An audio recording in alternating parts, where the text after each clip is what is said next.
Hey, what's up guys, aarava here, and welcome back to a brand new video where we are going to be ranking, finally, the new F1 2022 cars against each other based on the liveries and also the general car aesthetics and looks, because this year I feel like the cars are so different car to car. We finally got a blank canvas of regulations where the engineers can try and innovate, and so certain cars kind of just look uglier or maybe better due to the actual engineering aerodynamic structures going on.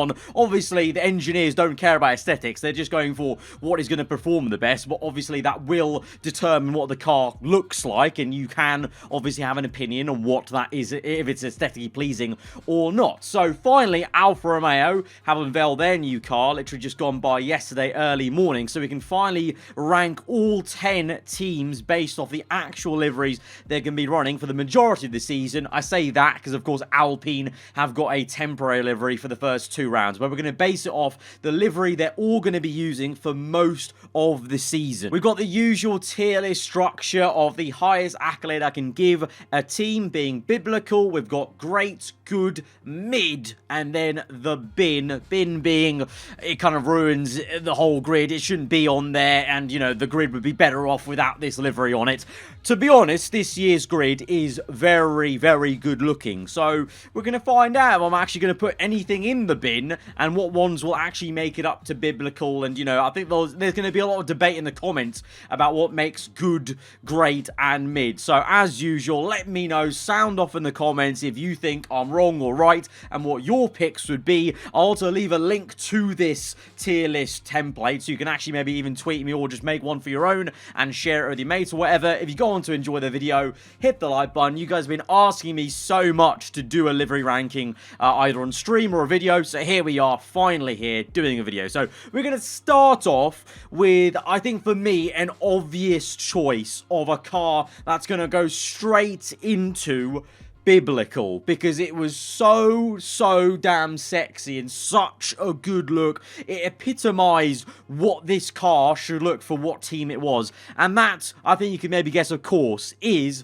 Scuderia Ferrari. What a gorgeous car this year. They've had some real questionable designs over the last couple of years in the V6 era, some pretty mid designs, I guess, but this one really hit the nail on what a Ferrari should be. You've got that really deep Rosso red, the retro style black front wing, black rear wing, harking back to those 1990s style Ferraris, and it just works so well. Even the car shape as well, of course, I've said it before, I love the fact Ferrari have gone so aggressive and innovative with those U-shaped side pods that kind of mimic the Mclaren back in 2011. Very aggressive design, even like the front end, pointy nose, kind of just all works together really well. Really lovely, as I said when it launched. Sexy, sexy car. So, the next one we're going to go to is, let's have a gander. What one should we actually go to next? I'm going to go with McLaren. I'll go to McLaren because obviously I think a lot of you will want to know what I'm thinking of here.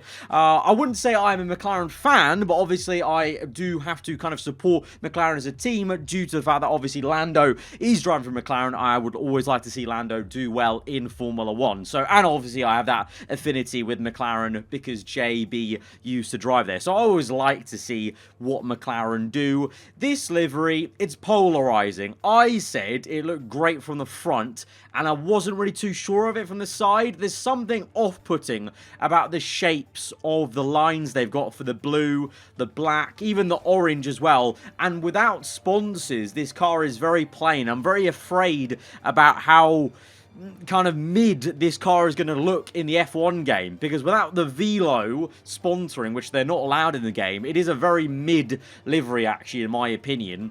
With the sponsors, I would say it just takes it to good. It's not a great livery, okay? I will fully admit that and say that. I'm sorry, McLaren. Yeah, it's just not a great livery. It's a good livery with the right sponsors. I really hope they actually fill in this little top part of the engine cover there with the sponsor. But without the Velo sponsors, in terms of the actual just general shape they've painted the car with, it is kind of a bit, what's going on here? So I'm just going to say good, because it does tie together a bit with the sponsors. And like I said, I actually do like it from the front front view with the blue on the nose cone kind of complementing the rear, but I just think the front wing probably could have needed some blue, and I'm just not sure on those line styling. So that's why McLaren, I'm sorry, you're going in good. I'm going to move to that latest car that was revealed on Sunday morning, very early. That's why I didn't do a stream or a video on it, but the Alfa Romeo. Now, I don't know about this car. It is very odd to me.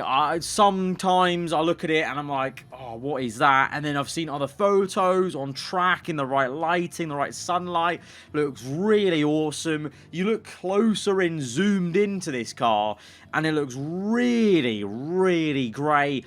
I love the wheel covers. In the right angles, it's even really stunning, but then in some others, it's just very mid. So that brings me to this happy medium of it's just good. It's a good Alfa Romeo. I really like the vintage stickering they've got on the back, because that harks back to a heritage thing where old Alfa Romeos on the grille used to have that Alfa Romeo decal. So I actually really love that touch. And the chrome red, the kind of different red that Alfa Romeo use, lovely in the right lighting. But at the same time, there are certain angles and the line work of the middle of the engine cover that I just think, it just ruins it a little bit. I also think maybe they could have had a little bit more white at the front, or done something like with some white lines maybe on the side to maybe just break it up. So for that reason, I'll put it in good, because in places there are times where I'm like, wow, what a good looking car, and then others where it's like, oh, okay, maybe it's just good, which is kind of almost like what I get from the McLaren. Similar sort of vibes. There's actually a pattern of that on this year's grid, because I have the exact same thing with, I feel, the Alpine. I have the exact same thing where, now I'm basing off the blue livery, of course. They are going to launch an all pink livery for the BWT stuff, obviously, for the first 2 races. But for the all blue livery for the majority of the season, I think it's just a good livery. I think it could have been a great livery, actually, if they had the pink in more chrome, and there was a bit, you know, maybe a different blend that, you know, in terms of the side pod. They've just gone very, very kind of cut out BWT bit. There's maybe some line work, even some pink lines going across the blue. It could have been like a great livery. So I'm going to go with good, because under the neon renders, it looks really great. I'm sure at a night race, that car's going to look lovely. But then in others, it's just kind of good. So, you know, a lot of cars are just very good this year. But there could be an argument as well of this car going into mid, or, you know, relative to other teams. I don't know. It's a tricky one. Let's move to, I'm going to move to a one that I can easily do and not debate on too much, and that's the Haas. Now, the Haas, I've used the plain livery. You can see it's the plain white one, because Uralkali will no longer be a sponsor on the car. It looks like they've been moving forward. They might change the livery, but based off just this plain livery, and even we based off the Uralkali livery, well, they put the Uralkali livery in the bin themselves, and this livery is just, just a plain livery. So it's just gonna go into the bin, just because of the sake of they've had to throw away their original livery, and this one's just a plain white car. Now, obviously, people will maybe argue, oh, there's something pretty about a plain white car with some stickers. And to be fair, the Ferrari is just a plain red car with stickers. But this is just, I mean, I could put it in mid, but then I feel like, you know, if I could say the Alpine goes into mid sometimes, even, you know, at times, maybe this could go even into mid, or the Alfa Romeo could. And so relative, it doesn't deserve to be here, because these cars could drop into there, if you know what I mean. It's a very tough one, I think, this year, to distinguish really team to team which is better than the other. You know, and really in reality we shouldn't care that much, because overall I think it's a very pretty looking grid, one of the prettiest we've maybe had in a while in terms of Formula 1. Going to cars that confuse me, and I'm not too sure on, Williams confuse me. Their show car was really just like, meh, and that's what I based my video off. But then the on-track car, the actual car, the nose cone, very pretty, a very retro, it almost looks like a retro Williams from back in the day. The side, though, I think there could have been more there with the Williams. The shape of the car I really like, but it's not great. I just think it's a good car shape. Good car shape. Livery, though, I think there could have been more. They definitely need some sponsors. So I think maybe for me, Williams is mid right now. If they maybe just have a sponsor or two on the side to add to it, and if that Williams W was more prominent, so it was in the right, in all lighting, it was still kind of showing, I would put that into good. But I think it's mid, and it's tough because, like I said, on a weird day, I could put all these cars into mid and then put them back into good. So it's a weird one. Let's move to another one that will be in that category, which is the AlphaTauri, because I really like overall the look of the AlphaTauri. As an F1 car, on track, flying by, I think it's really nice. I love the fact they put AlphaTauri, the word, on the side this year. I like the fact they put the AlphaTauri logo properly, like the Red Bull car, on the engine cover. But from the front, very plain, very, yeah, it's so, from the side, it's good. From the front, mid.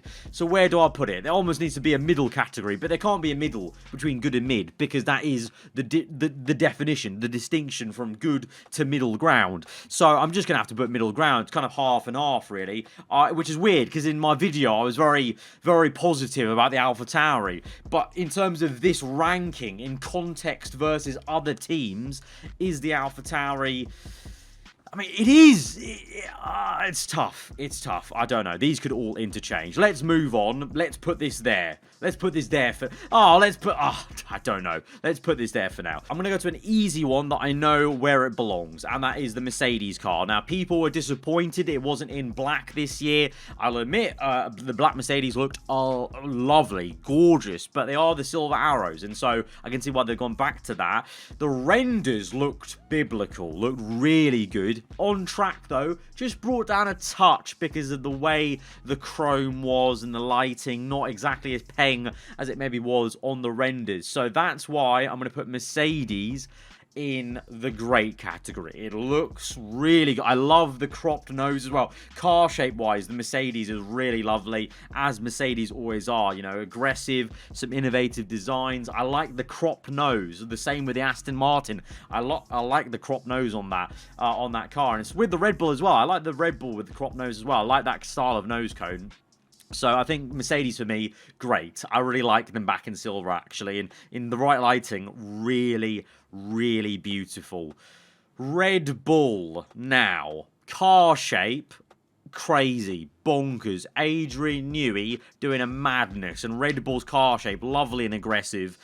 But the livery is just a bit, it's the usual Red Bull livery. Obviously, they've got the Oracle on the side, which changes up a bit. So the livery is kind of here. The car shape is here. So maybe we just put it on the tier of great. Because as a whole race car, it looks aggressive, looks nice. That looks like a great little race car. And in terms of aesthetics, like, even though the livery's not that great, I'm so impressed by the aero and the shape of the way it just looks like a fighter jet, like some aggressive voodoo magic's happening by Adrian Newey, that I think it just looks great. So I'm going to put it in the great category. I think people will disagree and maybe just say, if you forget about that, it is just a bit of a subpar, usual Red Bull livery. But if we're looking at aesthetics, for me personally, as someone who likes engineering and stuff like that, I look at it aesthetically and I'm like, oh, that's really interesting though. So I like it as a race car. And that's the thing with these cars. I think some of these cars, if they had more aggressive designs, like if the AlphaTauri had a similar mad design like the Red Bull, I think I could kind of accept it being put in great almost. And the same with McLaren or Alfa or even Alpine. If they had some crazy side pod designs that looked like a fighter jet, or just something that made it look interesting like the Ferrari, shape-wise, I think it could make the livery itself look better, but it doesn't. It's very kind of middle of the road, so I put them in all in good. And then the Aston Martin, from the get-go, has been a very, very pretty car, and I think for me, I don't think you can say one's better than the other. I think they just match the Ferrari and the Aston, two beautiful cars. The Aston in chrome green. I feel like they've done something to the way they painted it, because the green seems to pop more, even in real life, versus last year. They've got the lime green. They've gotten rid of the BWT kind of weird watermelon pink.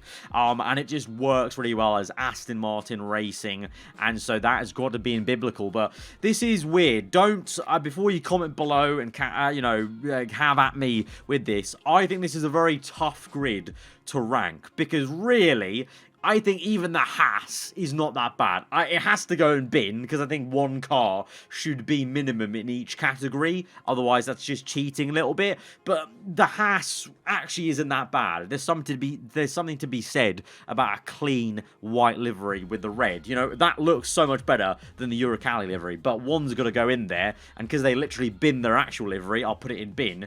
And like I said, from the front, the Williams is good. From the side, bit meh. Same thing here. I think the McLaren looks great from the front, and it's pretty meh from the side, so I would say good. If I had to choose one of these cars, and maybe put one of these down to mid, to get a bit of structuring going on, I would personally, with my personal taste, I would put...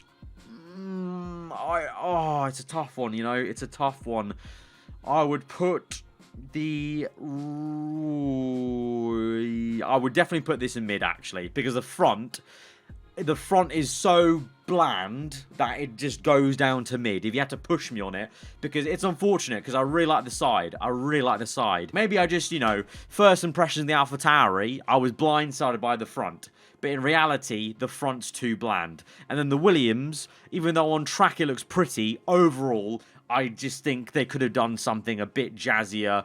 And then just need some sponsors, some white sponsors in white text to break the colours up a bit and just bring it together. So this is going to be my ranking of the liveries. Let me know in the comments below how wrong I am or right I am. Even I'm like, I don't agree with this, because I could chop and change it depending on the photo you're showing me and whatever. And with that, I would say it's a very hard one to decide this year, because the whole grid... they all look pretty. This year's crop of cars all look pretty, so it's a tough one to decide. But guys, if you have enjoyed the video, hit that like button. Let me know what you thought in the comments below. Like I said, if you're new around here, then do get subscribed for weekly Formula 1 content. And I'll see you guys next time. Goodbye.